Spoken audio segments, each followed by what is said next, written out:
एक जंगल में एक परिवार रहता था जिसमें एक कालू कौवा, उसकी पत्नी हेमा, अपनी एक सुंदर सी बेटी नैना के साथ रहते थे। नैना दिखने में बहुत ही सुंदर और दिल की बहुत साफ थी। नैना अपने माँ बाबा से बहुत ही प्यार करती थी। एक दिन नैना अपने पापा से जिद करने लगी। पापा पापा मुझे नानी के घर लेकर चलो ना, मुझे नानी के घर जाना है। बहुत दिन हो गए हम नानी के घर नहीं गए, मुझे नानी की बहुत याद आ रही है।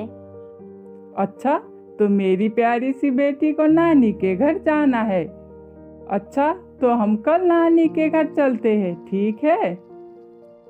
पापा आज ही चलते हैं, पिछली बार भी आपने यही कहा था कि कल नानी के घर चलते हैं, लेकिन आप मुझे लेकर नहीं गए। इस बार तो मैं जरूर जाऊंगी, मुझे अभी नानी के घर जाना है, मैं अभी जाऊंगी। तभी पीछे से हेमा चिड़िया आ जाती है। क्या बातें हो रही है बाप बेटी में, और नैना को अभी कहाँ जाना है? हमारी बच्ची को नानी के घर जाने का बहुत मन हो रहा है, तो क्यों ना हम उसे नानी के घर घुमाने ले चले? क्या कहती हो तुम?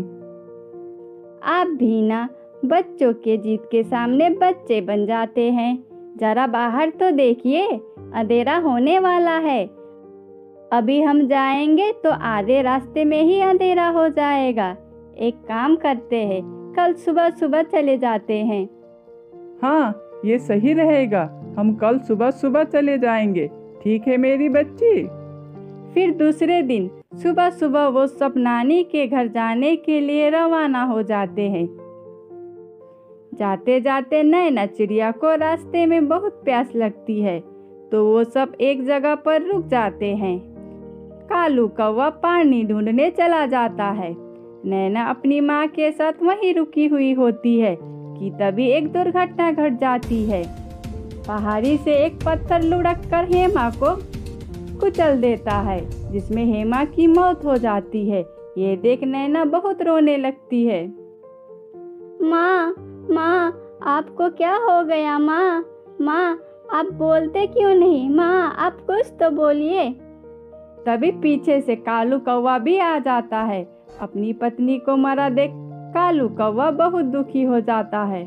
अब उसे नैना की फिक्र होने लगती है, तो फिर अपनी छोटी सी बच्ची को लेकर कालू कौवा नानी के घर चला जाता है। कालू कौवा नैना की नानी को सब बता देता है। अब भगवान ही जाने आगे क्या होगा। एक तो इतनी छोटी सी बेटी, ना जाने कौन संभालेगा इसे। सासू माँ, मुझे भी अपनी कोई फिक्र नहीं, मुझे तो सिर्फ नैना की चिंता खाए जा रही है। मैं काम करने जाऊंगा या नैना की देखभाल करूंगा, अब मैं क्या करूं? अरे दामाद जी, आप दूसरी शादी कर लो, वो सही रहेगा। दूसरी शादी करने से नैना को एक माँ मिल जाएगी और तुम्हारा चिंता भी दूर हो जाएगा। कालू कौवा भी नानी की बात मान लेता है। आखिर इसके अलावा और कोई रास्ता भी तो नहीं था। छोटी सी नैना की देखभाल के लिए कोई चाहिए भी तो था। फिर कालू कौवा के लिए एक विधवा चिड़िया सीमा का रिश्ता आता है। उसकी एक बेटी भी होती है, काव्या। काव्या चिड़िया नैना चिड़िया से उम्र में बड़ी थी। जब रिश्ता मिलवाने के लिए कालू कौवा और सीमा चिड़िया घर बुलवाते हैं, तो नैना को देख सीमा के मन में ममता भर आती है। पर जब काव्या चिड़िया नैना चिड़िया को देखती है, तो वो उससे जलने लगती है, क्योंकि वो उससे बहुत सुंदर थी। कालू कौवा और सीमा चिड़िया का रिश्ता पक्का हो जाता है, और फिर सीमा चिड़िया काव्या चिड़िया को लेकर कालू कौवे के घर आ जाती है। हर रोज सीमा चिड़िया नैना चिड़िया को अपनी बेटी की तरह ही प्यार करती थी, और काव्या चिड़िया इस चीज से बहुत जलने लगी। इसलिए काव्या चिड़िया नैना चिड़िया से बिल्कुल अच्छी तरह से बात नहीं करती थी, पर नैना चिड़िया कभी बुरा नहीं मानती थी। एक रात को काव्या चिड़िया को नैना चिड़िया पर इतना गुस्सा आता है कि वो नैना चिड़िया को जान से मारने की योजना बना लेती है। अगली सुबह, नैना नैना जल्दी मेरे साथ चलो, मुझे तुमको कुछ दिखाना है। क्या हुआ दीदी, क्या दिखाना है तुम्हें? अरे जल्दी चलो, मैंने वहाँ नदी के पास बहुत बड़े बड़े और सुंदर मछलियाँ देखा है। अच्छा दीदी रुको, मैं भी चलती हूँ आपके साथ, मुझे भी मछलियाँ देखनी है। काव्या चिड़िया नैना चिड़िया को नदी के किनारे लेकर आती है। दीदी कहाँ है मछलियाँ, बताओ ना कहाँ है मछलियाँ।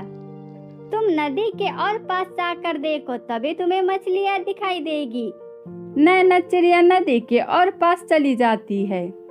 काव्या चिड़िया नैना चिड़िया को धक्का देने के लिए आगे बढ़ती है तो उसका पैर पत्थर से टकरा जाता है और वो खुद नदी में गिर जाती है। ये देख नैना चिड़िया जल्दी जल्दी काव्या चिड़िया को पानी के अंदर जाकर बचाती है। ये देख काव्या चिड़िया को अपने आप पर बहुत शर्म आती है।